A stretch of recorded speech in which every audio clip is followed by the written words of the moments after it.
Son las 10 de la noche y es la hora de opinar. Hoy con Blanca Heredia, Sabino Bastidas y Luis de la Calle vamos a discutir qué nos dice la aprobación del presupuesto de la relación entre el gobierno y la oposición. Después va a estar con nosotros Viridiana Ríos. Con ella vamos a platicar de la recaudación de los impuestos y cómo crea desigualdad en México en lugar de resolverla. Y para terminar con Cándido Pérez vamos a examinar el incremento de la violencia contra niños y niñas y adolescentes en México. ¿Cuáles son los delitos que más se cometen contra la niñez mexicana? ¿En cuáles estados se detectan más agresiones? Así que quédese aquí en Foro TV, que ya comenzó la hora de opinar.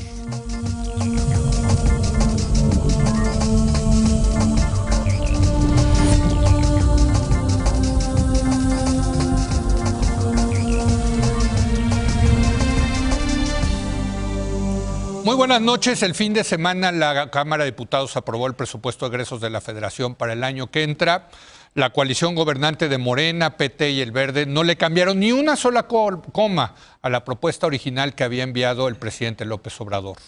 Guste o no, para eso son las mayorías en una democracia. El gobierno no tenía por qué negociar con la oposición, contaba con los votos suficientes y se acabó. ¿Qué nos dice precisamente la aprobación del presupuesto en la relación entre el gobierno y la oposición? Para hablar de este tema, saludo aquí en el estudio a todos los integrantes de nuestra mesa de los jueves. Blanca Heredia, buenas noches. Hola, ¿qué tal? Muy buenas noches, Leo, Sabino, Luis. Buenas noches, Luis de la Calle. ¿Cómo estás, Leo? Blanca, Sabino, buenas noches. Sabino Bastidas. ¿Qué tal, Leo? Muy buenas noches, Blanca, Luis. Bueno, yo decía, pues tienen la mayoría y para eso sirven las mayorías. Sin embargo, sí van a necesitar al PRI para la reforma eléctrica, porque es reforma constitucional, ¿no? Y yo creí que iba a haber negociación ahí en ese sentido y nada de negociación. Pues perder es perder. O sea, finalmente en la democracia se gana y se pierde. Y esto nos debe regresar a la reflexión que tuvimos durante la elección pasada. Sí. Porque mucha gente estuvo diciendo que habían ganado, que la oposición había ganado. Esto es perder. O sea, no, ganaron un poco para tener algo para las reformas constitucionales, no es un asunto menor, no lo minimizo, pero realmente el resultado de la elección lo estamos viendo en el presupuesto. Evidentemente, nos habíamos acostumbrado a una cultura presupuestal que desde 1997 tenía a la Cámara de Diputados que no la tenía el PRI, y nos acostumbramos al diálogo, nos acostumbramos a las unanimidades, nos acostumbramos a las negociaciones y a la corrupción. Sí. Entonces, evidentemente, un nuevo gobierno pues está ejerciendo su mayoría a todo lo que da. Creo que la votación muestra eso, y nos está dando una muestra de lo que la oposición no está haciendo. Nos regresa al viejo debate de qué es lo que tiene que hacer la oposición en México para realmente ser una alternativa, hacer cosas distintas y poderse enfrentar en el 24. Porque si tú revisas qué pasó, si todos revisamos qué pasó entre el día de la elección y el día de hoy, y seguimos la agenda de cada uno de los presidentes de los partidos políticos de oposición, y ves cuántos ejidos han visitado, cuántos municipios, en cuántos sindicatos se han reunido, cuántos comités de base han integrado, a cuánta gente han afiliado, cuántos documentos han presentado, no han hecho nada.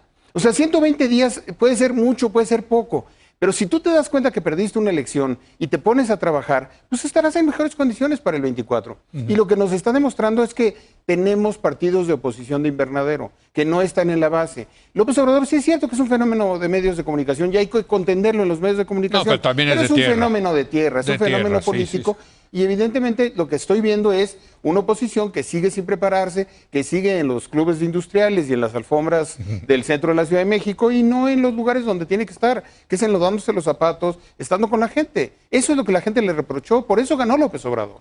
Por cierto, aprovecho que mencionabas el Club de Industriales para mandar nuestro más sentido pésame a la familia, amigos, compañeros de don Pepe Carral. Qué tipazo, don Pepe Carral. ¿Cómo se necesitan más mexicanos como Pepe Carral? 99 años de edad y una carrera extraordinaria, un tipazo, ¿eh? Nuestras condolencias porque sí estamos tristes, adoloridos por la pérdida, por el fallecimiento de don Pepe Carral.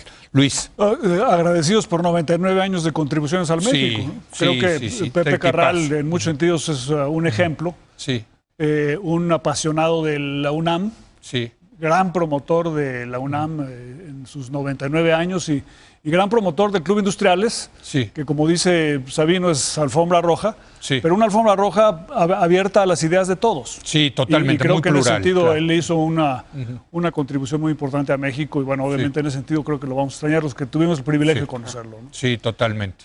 Con respecto al presupuesto, coincido plenamente con lo que dicen Leo y Sabino.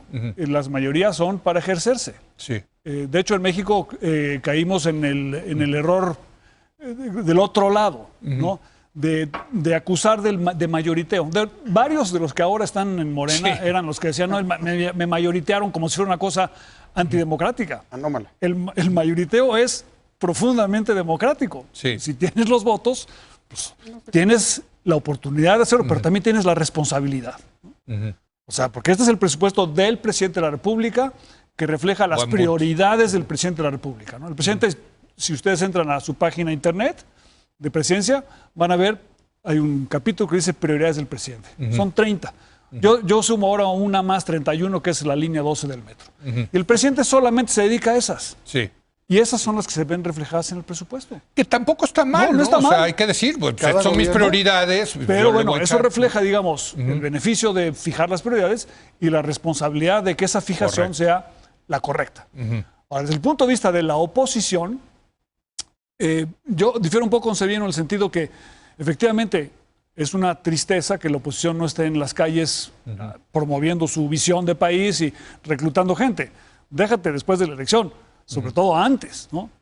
O sea, pero en esta ocasión creo que la oposición sí jugó un papel en la Cámara de Diputados de oposición, de presentar alternativas, de decir, oye, yo quiero, podemos estar no de acuerdo, ¿no? Pero yo quiero esto, quiero que le recortes al Tren Maya, etcétera, ¿no? Y que le aumentes a este programa, defender ciertos puntos en el ámbito del Código Fiscal de la Federación. Entonces, creo que en esta ocasión la oposición jugó papel de oposición, pero al ser minoría, terminó perdiendo, ¿no? Lo interesante es el otro ángulo. Si el presupuesto se prestaba a que se utilizara para ir consiguiendo los votos necesarios para la reforma eléctrica. Que tampoco tiene nada de malo, hay que decirlo. No. Son quid pro quo, son monedas de cambio. Bueno, depende cómo se haga. No, desde el punto de vista legal, nada de moches y esas cosas. Exactamente, ¿no? Porque, o sea, los consensos del pasado sí llevaron a los moches corruptores, ¿no? Sí. El moche en el sentido, vamos a asignarle más recursos a la salud o a la educación.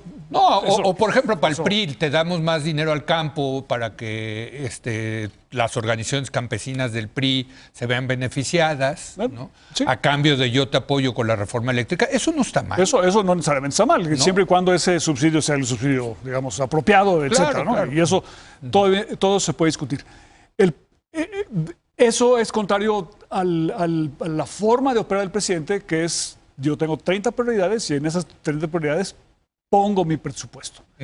El objetivo de la reforma energética no es solamente que pase, sino que tiene un objetivo político de dividir a la oposición con efectos electorales y de imprimirle una movilización a su base para darles temas en 22 y potencialmente 23 y 24. Así es. Entonces no es solamente, digamos, eso. Por esa razón, si fuera solamente una cosa, oye, a mí me interesa que la reforma energética pase en el mes de diciembre, entonces sí dirías, oye, a lo mejor utilizar el presupuesto con ese objetivo, ¿no? Sí, no hubo nada de negociación. Eso pero yo creo que eso era predecible conociendo la forma en la que opera y piensa el presidente de la República. Sí, pero yo sí pensé, la verdad, tengo que decirlo, que sí iban a negociar algo con el PRI para ir poniendo como las bases rumbo a la aprobación de la reforma Hay un aspecto energética nuevo que hace difícil la negociación y es que el PRI ya no tiene gobernadores.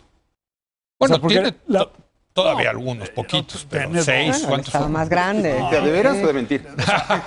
O sea, porque, digamos, cuando tienes muchos gobernadores es más fácil la negociación, porque le das dinero al Estado para que construya puentes y los diputados de ese Estado responden a esos puentes. Así es. Cuando ya no tienes, pues un poco más difícil. Blanca. Bien, coincidiendo con todos ustedes, creo que es normal que si tienes la mayoría, pues la ejerzas. Además, entre ejercer la mayoría y comprar una mayoría ampliada, en este caso, que hubiera sido, digamos, como se hizo, sobre todo el 2000 al 2018 a través de los denominados moches, que eran recursos que se les daban a los diputados de los distintos partidos de oposición para lograr que se aprobara el presupuesto, y que no les quedaba de otra, por otro lado, a los diferentes gobiernos presidentes, digamos, cuyos partidos no tenían las mayorías requeridas para poder pasar el presupuesto. Creo que eso está bien. La segunda cosa que diría es que el presidente López Obrador, me parece que parte de su estilo de liderar, de gobernar, de mandar, es no solamente tener el poder, sino que se note quién lo tiene. La parte de que sea claro, digamos, quizá el mayor y primer acto en ese sentido fue Texcoco, ¿no? La cancelación del aeropuerto de Texcoco, pero en general... ¿Quién manda aquí? ¿Quién manda aquí? Que quede claro quién manda aquí. Me parece que tu pregunta, lo que pones sobre la mesa, yo también, digamos, hubiera pensado que había un espacio para la negociación, sobre todo con el institucional, Partido Revolucionario Institucional, para tratar de obtener su apoyo a la reforma eléctrica, para lo cual sí requiere el apoyo del PRI. El hecho de que no haya cedido en la parte presupuestal, no lo requería para el presupuesto mismo, pero lo podría haber hecho, digamos, en aval de el posible apoyo que le prestara el PRI para pasar la constitucional eléctrica, pues el hecho de que no lo haya requerido así y no lo haya hecho, me hace pensar pues en dos posibilidades. Una, que desde el principio él ya sabía que tenía otra manera más barata de conseguir el apoyo del PRI, a través de apretando alguno que otro priista, donde pues quizá hay donde apretar, digamos, ¿no? Entonces, pues mejor aprieto en lugar de gastar mis recursos del presupuesto, que los voy a enfocar en mis prioridades, que también es perfectamente entendible. Claro, pues él ganó y con unas prioridades que nunca nos ha engañado dónde están, y ha sido muy consistente en ese sentido. Entonces, pues teniendo esa opción del apretón, pues ¿por qué voy a gastar yo mi dinerito, que tengo poco dinerito y tengo mis proyectos estos 30 y 24 clave, ¿no? La otra es que aquí se ha comentado en alguna oportunidad que la reforma eléctrica, me parece que has sido tú, Sabino, que a lo mejor desde el principio o en todo caso con el paso de las semanas, para el presidente ha ido perdiendo relevancia. Y lo pongo simplemente sobre la mesa. Yo veo esas dos posibilidades de por qué no negoció, por qué no intercambió concesiones al institucional en presupuesto a cambio de su posible apoyo en la constitucional. Y cerraría diciendo, con respecto a lo que queremos de la oposición, pues sí, yo coincido en que sería bueno. Por otro lado, tampoco están tan mal en números, digamos, es la vez que, digamos, pasa el presupuesto con mayor oposición en términos de número de votos de la Cámara de Diputados. Desde Fox. De hecho, más, ¿no? Porque creo este es 40%. Sí, bueno, quizás desde digamos, Cedillo. Exacto, creo que desde Cedillo. Los consensos empezaron en 97, como se dice. Exacto. Bueno. Creo que esta es la vez, digamos, que tienes mayor oposición que aprobado, pero, digamos, con una oposición, no sé si mayor, pero muy alta. Y en todo caso, allí, en ese bloque opositor, que no ha funcionado exactamente como bloque opositor en todos los casos, pues sí hay una porción de la población que no está con el presidente. No, pues y que tienen ahí pues su campo de acción. Es la minoría. Pues una minoría, pero no es una minoría chiquitita, ¿verdad? No, en la elección es una de minoría. En la elección del 6 de junio, los partidos de oposición con Movimiento Ciudadano fueron mayores a Morena, Más Verde y Verde Trabajo. Entonces realmente tienes ahí, digamos, hay donde arar. No es tampoco una nada que no puedan hacer nada. Y hay muchas cosas que podían hacer, y a mí me gustaría proponer que para la próxima o para alguna otra, hablemos de lo que está pasando en Nuevo León. Muy interesante lo que están haciendo en Nuevo León. O sea, Luis Donaldo, Samuel García, ya Miguel Treviño. Ya están preparando. O sea, ya hay tres jóvenes que están despuntando con un discurso fresco que resuena en las clases medias neoleonesas. Y en fin, con Movimiento Ciudadano. Estamos hablando del único partido que se separó de la Alianza Sí por México. Exacto. Ahora, déjenme, porque una cosa es el contenido y el uso de los votos, etcétera. Pero también tenemos, creo que, hacer un comentario del debate, del tono. O sea, bueno, o sea, aquí a 2 cuadras de Televista, la Arena México, yo he visto cosas más elegantes en la Arena México que en la Cámara de Diputados. Yo también coincido contigo en que el tono de las... Javier Tejado escribió su artículo de la semana pasada hablando de las 100 horas tan abominables que vimos de debate. La verdad es que sí fueron... Yo vi buena parte del debate y fue un debate lamentable. La verdad es que en el Congreso mexicano ha pasado de todo. Hemos tenido caballos, hemos tenido máscaras de puerco, hemos tenido gente que duerme en la asamblea, hemos tenido gente que se han aventado de todo. A golpes, han puesto canciones de los sí. Beatles, hemos escuchado todo, ha pasado todo. Pastela al presidente también ya. En ese Congreso ha pasado todo. Y la verdad es que ya no nos sorprende nada. Sí. Pero yo también percibí, y en este debate en particular, una suerte de revancha muy desagradable. Sí. Había una animadversión. Me molestó la grosería. Sí. Me molestó la grosería sistémica. Me molestó ver, no voy a repetir nombres de diputadas, pero diputadas de Morena contra diputadas del PRD levantándose pancartas inadmisibles. La verdad es que ver a los diputados haciendo eso, sí noté cierta revancha, sí noté cierto, pues ganamos y no nos importa ni negociar con ustedes ni hablar con ustedes. El PRI, la verdad es que tuvo un cierto pudor en la etapa de transición, de sentir la crisis de legitimidad, de sentarse a negociar con otros, y sí tenía la necesidad de arrojar números de aquí está mi presupuesto por unanimidad. Pero lo que noté Pero fíjate, perdón que te interrumpa, porque ahí lo que ha escrito Héctor Aguilar Camín es muy interesante, porque dice que esto es el triunfo de la cultura del Bronx, ¿no? O sea, el Bronx comenzó con el PRI. Empezó en la 53 legislatura. En contra del PRI. No, con el PRI. No, era el propio PRI. Era el propio PRI. El propio PRI tenía su Bronx, y que su para medio, reventar a los que no les estaba gustando. Tenía su medio de gustando. Comunicación interno, Exacto. Se llamaba Cuchillito de Palo. Pero ahora todos tienen el Bronx y ha ganado, ha triunfado el Bronx. Quizás más representativo del país, quizás más representativo de alguna forma de hacer política. Por eso, hay que llamar la atención de algo que no debe normalizarse. Yo sí sentí ese... Y no me gustó, por ejemplo, la manera como el presidente dijo, pueden irse a dormir tranquilos, ante toda esa escena de falta de debate parlamentario. Eché en falta tribunos, no había un tema de argumentos, nadie escuchaba a nadie. Pero yo también quiero decir que aquí, Luis, tenemos también culpa los medios, porque es mejor la nota del tribuno, digamos, del diputado grosero que se está peleando, etcétera, que el gran discurso del tribuno, ¿no? Argumentando mejor las cosas, ¿no? Sí, o sea, si pones los discursos, la gente se duerme o le pagan y le... Aunque es sea como bueno. nosotros, que ahorita le ponen al fútbol. No hay fútbol hoy, ¿no? Y ya no ven fútbol porque pierde México. Entonces, no, pero... A ver cómo le hace, ¿qué le dijo el presidente al primer ministro de Canadá? Exacto. No, pero aunque sea bueno el discurso, la gente prefiere ver la lucha libre de la Arena México. En todos los parlamentos, también en todo el mundo suele ser eso. Yo creo que la gente no lo ve. Yo creo que la gente no lo ve.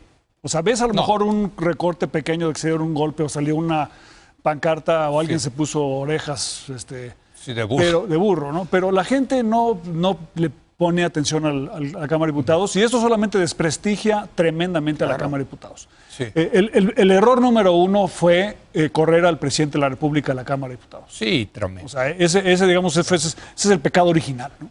Tenemos ese pendiente. Es un pendiente tremendo y en eso tienen culpa todos los partidos políticos. Sí. Porque todos participaron, digamos, en la degradación del debate. Ahora, este debate, por más rocambolesco que sea, es muy superior a no tener un Congreso funcional. Totalmente de acuerdo. A pesar de los sillazos y demás, es mucho mejor en la Cámara de Diputados que afuera, ¿no? Es que el problema es que se traslade.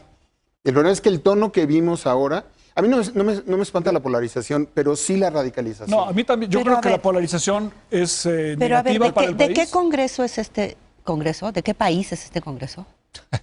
No sé, es que no sé de cuál país están hablando. No, pero sí se pasa, espérame. A ver, pero en Blanca. todos los países, incluyendo los que Pero lo que inventaron estás el diciendo es que Parlamento. México es un país bueno, hay un grosero. debate ahí que si fueron los cantones suizos, en fin. No, pero digamos, Inglaterra, ¿Quién sabe?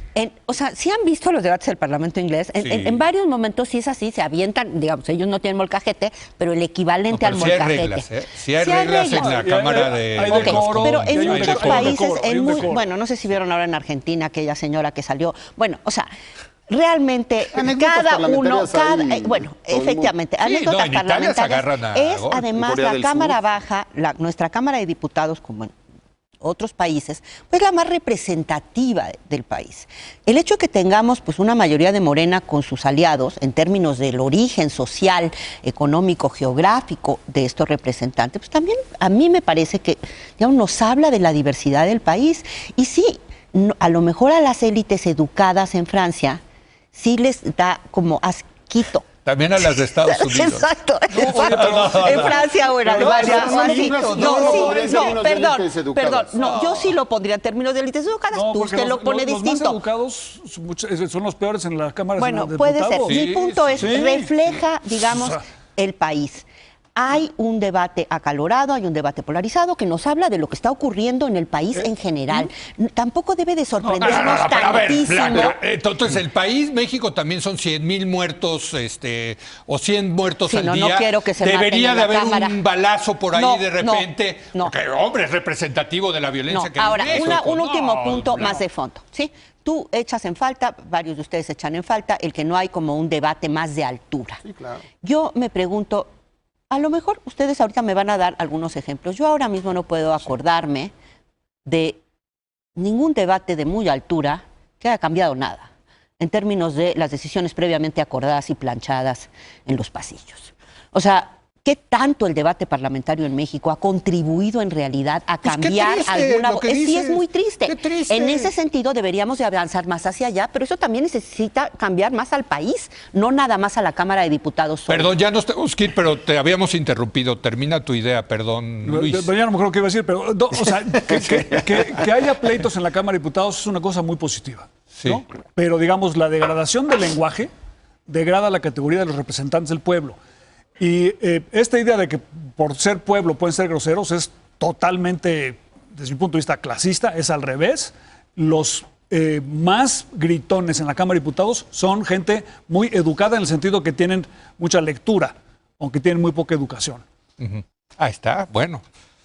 Bueno, me gustaría ver sus números. Me gustaría ver sus números. ¿De dónde sacaste estas estadísticas? Luis, nada más dime. O sea, a mayor nivel de escolaridad, más Fernández Noroña es una persona grosero, altamente leída. Bueno, pero ese es uno. No, pero es el más estridente. Bueno, pero, o sea, la señora con el letrero que tú mencionabas, ella tiene doctorado. No es porque esté el pueblo representado en la Cámara. Licenciatura seguramente, te lo voy a... Todos tienen Mira, licenciatura. pero ¿sabes una cosa? Lo que sí está reflejando una cosa. La incapacidad que tenemos de platicar entre distintos segmentos de la sociedad. Totalmente. Pueden, a lo mejor no es un tema de uso de ciertas palabras o no. No estamos escuchando al otro, no se está convirtiendo, claro. Eso está está influyendo en una mala pedagogía. Y esos pleitos en política hay que hacerlos notar al principio, porque sí se pueden trasladar o a la calle o se pueden trasladar a la vida pública normal. No es que nos escandalicemos, ningún parlamento del mundo es todo perfecto. O también y en puede todos ser hay una vía de anécdotas. escape, a lo mejor se queda ahí contenido. Bueno, pues, ojalá que ese sea el tono. El debate. Pero el riesgo de que ese tono se traslade a mí me preocupa. Y sí abona en el 13% de reconocimiento que el Latinobarómetro de confianza que le da a la Cámara de Diputados y a los congresos. Bueno, y tenemos pendiente en el sector educativo que empiecen a educar a nuestros muchachos a debatir, por cierto. Esa es una crítica a ti que estás en el sector educativo. O sea, la tomo a nombre del sector educativo. Hoy le caímos, Trabajaremos sobre ello. Hay que tener discusión, hay que tener debate. ¿Verdad que no hay, no se Claro que no hay cultura de debate, debate, claro que no hay ya ni debate. siquiera la oratoria, Pero ¿por qué la oratoria, que nos pero tocó era individual la en tus tiempos. oratoria. Oye, a lo mejor deberíamos tomar clases porque nosotros. cuando A lo mejor no somos buen ejemplo de práctica nada en parlamentaria. México. Bueno, ese es un buen tema, Salieron buenos temas para el futuro. Gracias por este debate. Gracias, Luis, Gracias. Blanca, Sabino. Buenas Es un noches. privilegio, desde luego, estar con ustedes todos los jueves. Hacemos una breve pausa, viene Viridiana Ríos para hablar. Fíjese usted cómo la recaudación de impuestos profundiza la desigualdad en México. Regresamos.